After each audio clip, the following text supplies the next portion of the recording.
Today, we're going to tackle a huge question, one that's really at the heart of all education. How do we actually know what a student has learned? We're going to explore a fresh approach that looks way beyond the final exam to capture the full picture. I mean, we've all been there, right? Staying up all night, cramming for that one big final exam, where months and months of learning get boiled down into a single grade. But you have to ask, does that one little snapshot in time really tell the whole story of what a student knows, and more importantly, what they can do? That's what we're digging into. This quote right here, this is the guiding principle for a whole new way of thinking from Flying Wings Online School. It's this idea that the real goal of school isn't just about acing tests. It's about building skills and knowledge that you can actually use for the rest of your life. But that kind of begs the question, doesn't it? How on earth do you measure that? Well, to pull that off, you need more than just one tool. You need a whole toolbox of different ways to assess learning. So instead of just taking a single photo at the finish line, this approach is all about capturing the entire journey. You know, the progress, the bumps in the road, and all those aha moments along the way.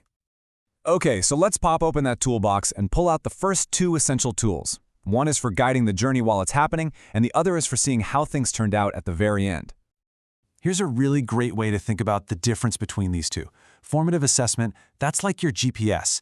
It gives you real-time feedback, course corrections, turn left here to make sure you're on the right track. Summative assessment, that's the photo you take when you finally arrive at your destination. It shows where you ended up. Now, the key phrase to remember here is low stakes. Formative assessments aren't about high-pressure grades that make or break you. Nope.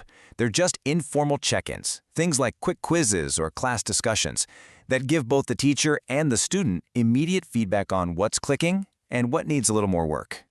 So here's how that actually works. A teacher explains a new idea, then they might toss out a quick 5-minute quiz to see who got it.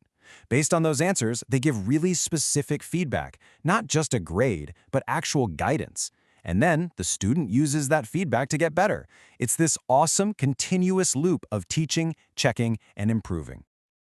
Of course, looking at the final outcome is still really important, and that's where summative assessments come in.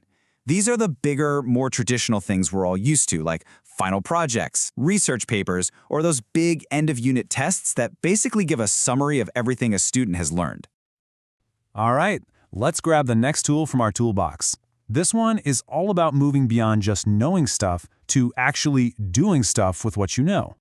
Performance-based assessment is the ultimate answer to that classic student question, when am I ever going to use this in real life? Instead of just spitting back facts, students have to roll up their sleeves and apply what they've learned to solve a problem that feels like something they'd actually encounter out in the world. And this can look like so many cool things. It could be a student giving a presentation to a group, or running a science experiment and then explaining their results, or even role-playing a job interview to practice their communication skills. These things measure real, practical abilities in a way a multiple-choice test just can't. Okay, our next set of tools focuses on something that often gets overlooked in traditional grading, the actual journey of growth, and how well a student understands their own learning process. A learning portfolio is basically a story.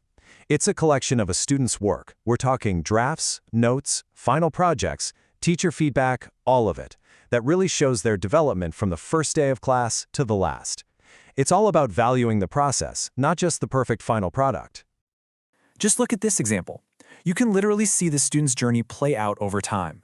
You see the rough first draft, then you see the outline for the next project, you see the teacher's feedback, and then you see that polished final paper. The portfolio doesn't just show you the final A+, it shows you all the hard work and growth that went into earning it. And a massive part of that whole journey is learning how to evaluate yourself. I mean, think about it. The ability to look at your own work, figure out what you're good at, and see where you can improve, that's maybe one of the most critical skills for success in, well, anything. So how do you develop that skill? Through two key things. First, self-assessment, where a student uses a clear guide, like a checklist, to judge their own project. And second, peer assessment, where they learn how to give helpful, constructive feedback to their classmates. Both of these teach critical thinking and really make learning a team effort. So we've pulled all these different tools out of our assessment toolbox. Now let's put them all together and see what this complete picture of a student really looks like. When you combine all these methods, you get a much richer, more complete view of a student. Suddenly, success isn't just about what they know. It's also about what they can do with that knowledge, how much they've actually grown, and how well they can reflect on their own learning process. At the end of the day, this approach lets us build a real profile of a student's actual abilities. It measures things like curiosity, resilience, practical skills, and growth. You know, the stuff that actually leads to success long after you've forgotten the date of some historical battle. And that brings us right back to where we started. By using this whole diverse toolbox of assessments, we can finally start to measure what that philosophy is all about. Getting a student ready not just for the next test, but for all the complex challenges and cool opportunities that life's going to throw at them. So it leaves us all with a pretty big question to think about. If the whole point is to get students ready for life, and not just for exams, then maybe it's time we all started rethinking what success really looks like and how we decide to measure it.